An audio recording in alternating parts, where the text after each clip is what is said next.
Good morning, everyone. We're continuing here in the words of the Chazon Ish, EMUNAH Bitachin, speaking about the power of justice and doing things in the right way according to halacha.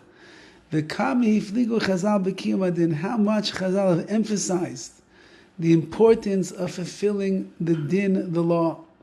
At Sha'amru Perakama de Shabbos, they say in the beginning of Masechta Shabbos, Kol dayin shedan din emes la'amito, any judge who judges a judgment la'amito, completely true, to the complete truth, afilu sha'achas, even one time, malo la'vakasav kilu nase shudav la'kodesh baruch hu ma'asav, the Torah looks at it as if he's become a partner with Hashem in the creation of the world. Why is that? Ki adinhu ki ma'olam. Din, the law, upholds the world. We know that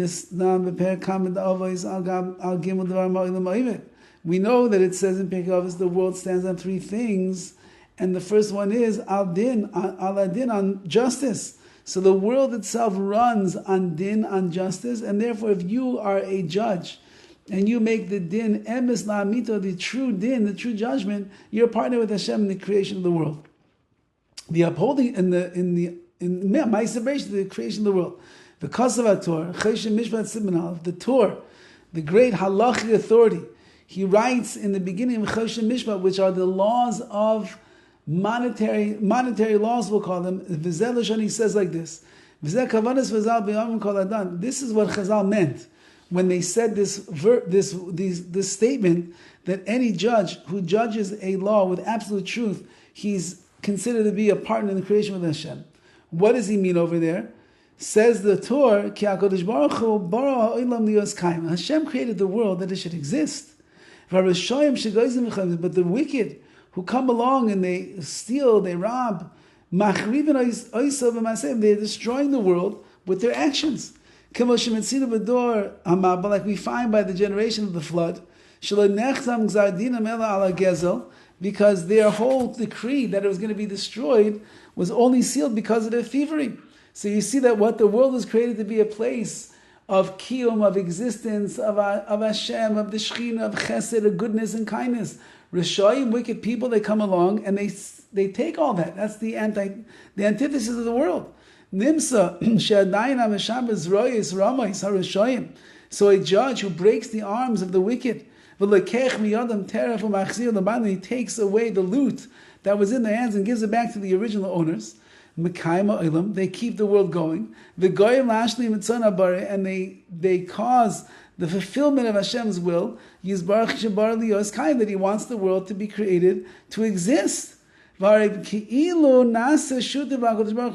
therefore they're made like a partner in the creation with Hashem. And Avram Avinu was known by HaKadosh Baruch Hu, and he was called my beloved, Ella al asher halach, because he went b'derech hamishpat v'hidrich b'banav, he went in the way of justice, and he taught that over to his children as well. So the Yada Hashem B'kar Ella, the reason that HaKadosh Baruch Hu called him beloved is because he went in the way of justice, and he taught his children to do that. And Moshe Rabbeinu was the master of all the prophets. His father-in-law came along and said, "Hey, Moshe Rabbeinu, what are you doing over here? You're doing everything by yourself. You need a court system.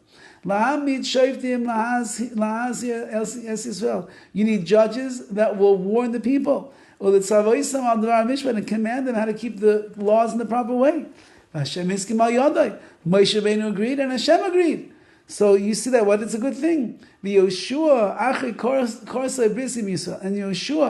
after he made a covenant with Klal Yisrael, he ended his words off with mishpat, with just judgment, judicial law. Yeshua made a covenant on that day, and he put in the law of justice in Shechem. You see that that mishpat, that justice is a great foundation in the principle of avodas Hashem.